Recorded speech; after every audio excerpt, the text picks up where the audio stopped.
오늘 뭐 강의라기보다는 여러분들이 그냥 공감을 해주시면 좋을 것 같은데, 지금 우리나라 2030, 우리 2030, 여러분들은 이제 2030은 물론 여기 30은 있으시겠지만 제가 얘기하는 2030은 젊은 청년 세대를 얘기하는 거예요. 청년 세대가 문제가 뭐냐면 지금 우리나라가 신용불량자가 25만 명을 넘었어요. 20대인데 30대인데 아니 뭐 40대 50대가 신용불량자 됐다 그러면 이해는 되죠. 왜냐면 뭐 사업하다 망했나? 뭐 이렇게 생각하는데 20대 30대가 왜 신용불량자냐? 왜 뭐 사업하다 망한 게 아니에요. 왜 그럴까요? 유흥비로. 그렇죠. 빚이에요. 빚. 주식, 코인. 물론 주식, 코인은 그렇다 치고 그것뿐만 아니라 내가 버는 거보다 돈을 더 많이 쓰는 거예요. 왜 그러느냐? 제가 이제 1970년생인데 60년대생까지, 그러니까 70년대 초반생까지는 대한민국이 밥을 굶진 않았지만 어려운 시절이었어요. 그러니까 저도 어렸을 때 자라면서 뭐 해줘 엄마, 뭐 갖고 싶어 이런 얘기 해본 적도 없지만 해주지 않을 거라는 알기 때문에 중요한 거는 결핍이 있었다는 거예요. 우리나라의 모든 사람 중에 상위 1%, 0.1% 정도 빼고는 다 결핍이 있었어요. 결핍이 있는 사람은 경제 개념이 있어요. 결핍이 있는 것은 경제 개념을 만드는 거예요. 그러니까 우리 아이들한테 모든 걸 다 해주면 안 돼요. 여러분, 결핍은 나쁜 게 아니에요. 결핍이 있는 세대가 지금 50년대, 60년대생들이 경제 개념이 있잖아요. 근데 지금 80년대 후반에 태어난 분들, 90년대 이후 2000년대 태어난 분들 결핍이 있어요, 없어요? 가난한 집이든 부잣집이든 해줄 거 다 해주죠. 걔 애들이 이렇게 된 거예요. 그러니까 여러분 아이들을 키울 때 무조건 결핍이 중요하다더라 그래서 일부러 결핍하라 그런 게 아니라 이 세상에 되는 게 있고 안 되는 거 있다는 걸 아이한테 가르쳐 줘야 돼요.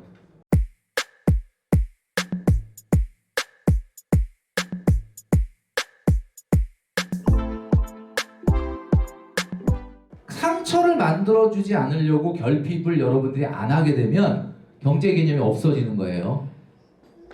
작년에 개인 회생이 30%가 증가했어요, 우리나라에.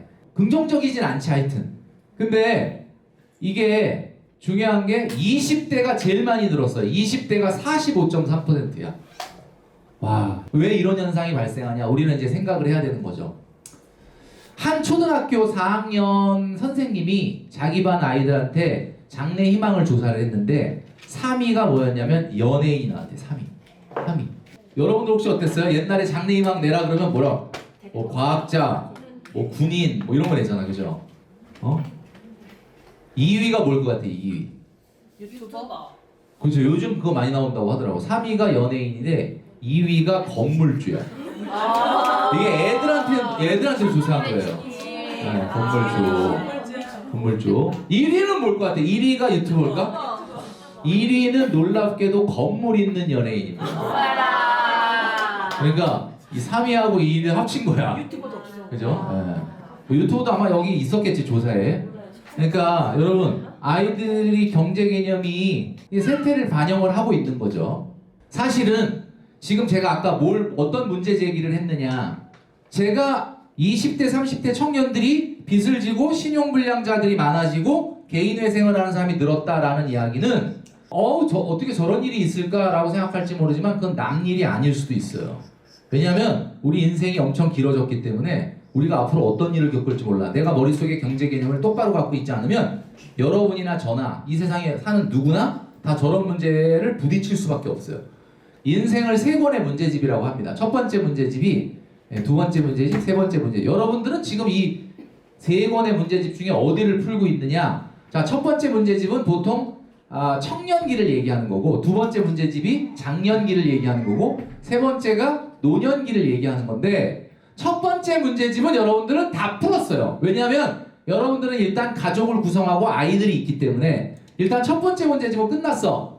자, 첫 번째 문제집은 부모님하고 같이 푸는 거예요. 그러니까 부모님이 상당히 좀 도와줘야 돼. 근데 어쨌든 이거는 일단 다 풀었다 이거예요. 여러분들 지금 두 번째 문제집 풀고 있는 거예요. 자, 잘 들으세요. 두 번째 문제집을 푸는데 만만치가 않은 거야.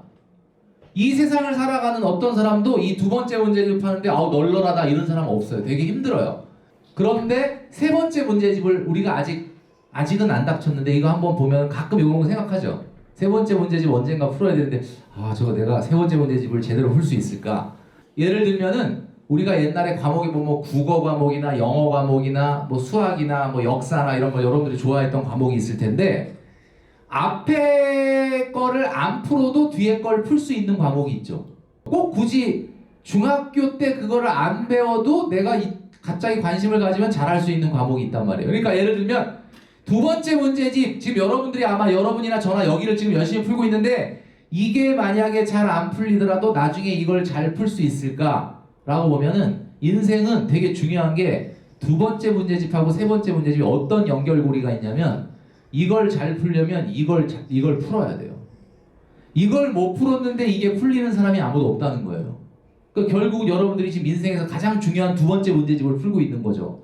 두 번째 문제집이 풀려야 세 번째 문제집이 풀린다.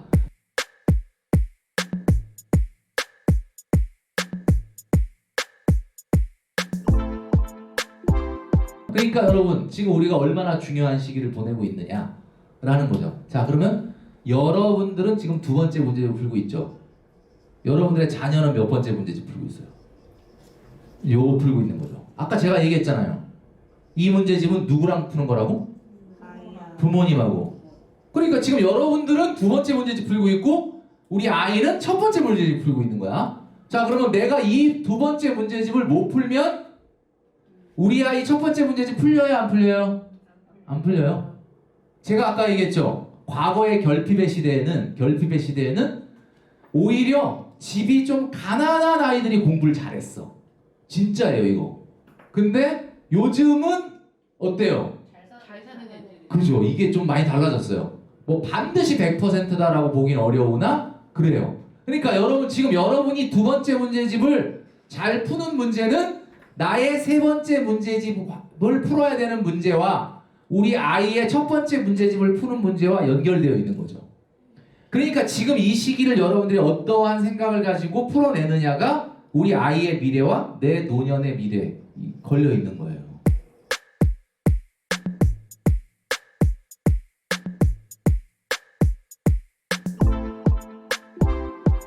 아까 우리 20대들이 빚을 많이 진다 그랬잖아요. 자, 여기 보면 곡선이 두 개가 있죠. 곡선. 자, 붉은색이 있고 초록색이 있어요. 자, 여기서 소득이라는 곡선이 초록색이에요. 초록색. 소득이라는 곡선은 유소년기 때는 없어. 그러다가 갑자기 청년기부터 서서히 소득이 올라가가지고 굉장히 높게 올라간 다음에 급격하게 떨어집니다. 이게 소득이라는 곡선이에요. 소득이라는 곡선의 특징이 뭐냐? 급격히 올라갔다 급격히 떨어지는 거야. 자, 그런데 이 붉은색 곡선을 잘 보세요. 붉은색 곡선은 소비라는 곡선이거든요. 근데 소비라는 곡선은 어떠냐? 서서히 올라갔다가 서서히 떨어져요. 자, 이게 무슨 특징이 있냐면 소득은 굉장히 일시적이고 빠르게 올라갔다 빠르게 없어지는데 소비는 죽는 그날까지 계속되는 거예요. 여러분, 그래서 이 세상에 절대 피할 수 없는 게 세 가지가 있어요. 절대 피할 수 없는 거 세 가지. 첫 번째 죽음, 두 번째 세금. 이거 절대 피할 수 없어요. 마지막 세 번째가 뭐예요? 제가 좀 전에 말씀드렸잖아요. 절대 죽을 때까지 피할 수 없는 거 소비입니다. 소비. 여러분, 절대 피할 수 없는 게 소비예요. 그러니까 A 때는 마이너스 인생이라고 그러죠. 마이너스 인생. 왜 마이너스 인생이냐? 소득보다 소비가 커. 그러니까 이거 부모님 도움을 받아야 돼. 이 문제집은 부모님이 풀어줘야 돼. 자, 그러면 두 번째, 이게 뭐야? 부모님 지원이 돼야 되는 거죠. 자, 그런데 여러분 우리 머릿속에 가끔 걱정하는 게 이거잖아요. 나중에 노년에 어떡할까? 지금은 건강하기라도 하지, 젊기라도 하지. 그러니까 이때는 소득보다 소비가 커요. 마이너스 인생을 살 수밖에 없어. 자, 그럼 이 마이너스 인생을 언제 이거를 우리가 메워야 되느냐? 유일하게 플러스를 내는 인생, 소비보다 소득이 많은 요때예요. 요때. 두 번째 문제집을 푸는 요 시기. 그러니까 저 때 플러스가 나야 저 뒤에 마이너스 인생을 커버하는 거야. 이거 제가 지금 이거 억지로 만든 게 아니고 제가 말씀드릴게요. 중학교 사회책에 나오는 내용이에요. 이걸 가리킨다니까요. 이거를 야, 너네들이 인생을 살면 중간에 요때가 유일하게 플러스인데 그 플러스를 안 내면 네가 나중에 노년에 큰일 난다 라는 걸 가리키는데 그렇게 살지를 못하는 거죠. 왜? 결핍이 없으니까. 결핍이 없다는 거는 부족함이 없다는 거고 부족함이 없다는 거는 잘못 오해되면 어떻게 되는 거예요? 이 세상에 안 되는 게 없다. 무조건 다 된다. 이런 생각으로 지금 계속 아이들을 키우고 있다면 그 아이는 경제 개념은 없어집니다. 그래서 여러분 이게 정말 중요한 것은 인생을 잘 산다라는 게 무슨 의미냐? 잘 산다는 거는 돈의 액수의 크기가 아니란 말이에요. 그런데 조건이 하나 있어. 돈이 일정 수준이 넘어가면은 그 다음에는 의미가 없어지는 거죠. 뭐 삼성이 더 잘 산다, SK가 더 잘 산다 이럴 수가 없잖아. 근데 최소한은 돼야 된다는 거야.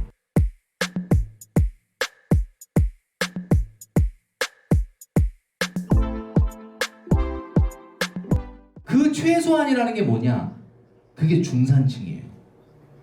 중산층까지는 돈의 액수가 맞냐 적냐를 가지고 계속 따져. 누가 너 더 잘 산다. 그건 잘못된 건 아니라고 봐요. 그래서 여러분 돈의 액수가 무조건 잘 사는 거와 정비례한다고 볼 수는 없으나 최소한의 기본적인 건 돼야 되는데 그게 제가 봤을 땐 중산층이다. 중산층이 돼야지 이 시기에 우리가 이 플러스 인생을 만들 수가 있고 노후를 편안하게 대비할 수가 있다는 거죠. 근데 이런 생각을 가지셔야 돼요. 옛날에 여러분들이 아주 어렸을 때 첫 직장에 딱 들어갔을 때 잘 생각해 보세요. 첫 직장에 진짜 막 24살 때 딱 들어갔는데 그때 그 회사에서 제일 높은 사람 몇 살이었습니까? 사장 50대? 60? 뭐 이렇게. 그리고 막 아주 높은 사람 막 40대. 그때 여러분들은 무슨 생각했냐면 와 내가 저 사람 엄청나게 높은 사람 쳐다도 볼 수 없는 높은 사람인데 사장은 막 50대고 막 그러면 그 당시에는 무슨 생각했냐면 야 나이가 50 정도 되면은 저렇게 막 사장까지 가는 거구나. 나이가 진짜 많다고 생각했어요. 근데 중요한 건 세상이 바뀌었다는 거예요. 지금 50대, 저 50대잖아. 50대 3명 중에 1명도 100세를 넘길 거라는 보도가 있었거든요. 예측이 있거든요. 진짜 100세 시대가 된 거예요. 여러분들이 봤던 회사 처음 들어가서 막 이제 막 갈 때까지 간, 가장 높게까지 간 그 사람, 여러분들이 봤던 50대, 60대, 그분들처럼 여러분도 50대, 60대 은퇴하고 40년 동안 국민연금만 받고 살 수 있을까요? 옛날에 일제 강점기나 6.25 전쟁을 겪었던 할머니 할아버지들은 한 달에 한 100만 원만 줘도 해피하게 살 수가 있어요. 근데 지금은 그게 안 되거든요. 60세, 50세, 60세 은퇴해가지고 100세까지 그냥 국민연금만 받으면서 살 수 있냐? 못 살아요. 그러니까 이 얘기는 무슨 얘기냐면 생각을 바꿔야 된다는 게 경제활동 기간이 달라졌다. 여러분 한번 생각해보세요. 지금 나이에 마음에 들어요? 내가 옛날에는 와 진짜 나도 언제 나이 이렇게 먹었지 이렇게 생각하잖아요. 근데 제가 생각을 바꾸라라고 말씀드리고 싶은 게 회사 처음 들어가서 봤던 그 사장님 나이 내가 어느새 좀만 있으면 그 나이가 되네? 나 이제 아무것도 할 수 없네? 그게 아니라 그때 나이와 지금 나이는 달라요. 100세 시대에는 여기에 0.7을 곱해야 돼요. 70%. 이게 100세 시대의 새로운 사회적 연령이에요. 자 그럼 여러분 이제 곱해보세요. 자 내가 만약에 나이가 40이야. 그러면 7을 곱하면 어떻게 되는 거야? 나는 20대 후반으로 돌아가는 거야. 근데 이게 제가 그냥 하는 얘기가 아니라 실제 100세 시대 때 여러분 놀라지 마세요. 지금 우리나라에 60대 취업자 수가 많을 것 같아요? 20대 취업자 수가 많을 것 같아요? 60대 취업자 수가 많아요. 이게 무슨 이야기냐? 경제활동 기간이 75세까지는 이어져야 되는 거예요. 여러분 머릿속에 근본적으로 뭘 바꿔야 되냐면 나는 이제 나이가 30 넘었어. 이제 나는 좀 있으면 막 30대 중반 후반 넘어가. 이게 여러분들을 맡고 있는 가장 잘못된 생각이에요. 왜냐? 100세 시대에는 0.7을 곱하는 사회적 연령을 머릿속에 그리셔야 된다.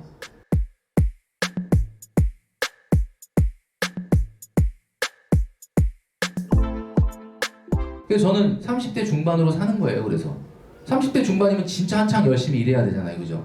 열정을 다해서. 이게 기본적으로 돼야 된다. 그래서 기본적으로 단계라는 게 있으니까 부유층을 우리가 뭐라고 하냐면 오직 자본소득으로 생활하는 사람을 부유층이라고 하는 거예요. 자본소득이 뭐예요? 내가 어디에 출근을 안 했는데 돈이 나오는 걸로 생활하는 거야. 그게 부자야. 중산층이 뭐냐? 중산층은 근로소득이 있는데 거기에 자본소득도 있는 거야.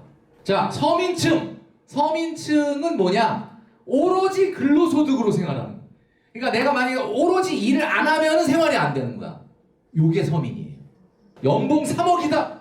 연봉 3억이라도 그거 워킹 해갖고 생활한다 그러면 서민인 거예요. 돈의 액수가 중요한 게 아니라 소득의 형태를 바꿔야 중산층이 되는 거예요. 일을 통해서 그게 사업소득이든 근로소득이든 나와. 워킹을 통해서. 근데 그거 말고 약간의 자본소득을 만드는 이 약간의 자본소득의 맛을 보면 사람이 욕심이 생겨요. 무슨 얘기냐면 이런 거예요. 내가 월급을 받는데 월급이 되게 작아. 근데 어떻게 해가지고 돈을 모아갖고 목돈을 모아서 그거를 어디 조그만 주택을 하나 전세 끼고 샀어. 열심히 돈을 모아갖고 그 전세금을 야금야금 갚아서 보증금을 밀어내고 월세를 받기 시작했어요. 월세 얼마 안 나옵니다. 그러니까 그거 갖고 생활할 수 있어요, 없어요? 생활할 수 없지. 그러니까 난 어딘가 열심히 일을 해. 근데 열심히 일을 하는데 80만 원씩 내가 자본소득을 받아보니까 요 맛이 괜찮거든. 자본소득의 경험을 해봐야 된다는 거예요. 내가 일하지 않더라도 받는 자본소득의 경험을 해본 사람은 욕심이 생겨서 합니다. 돈의 액수가 중요한 게 아니라 뭘 바꿔야 되냐면 구조를 바꿔야 돼.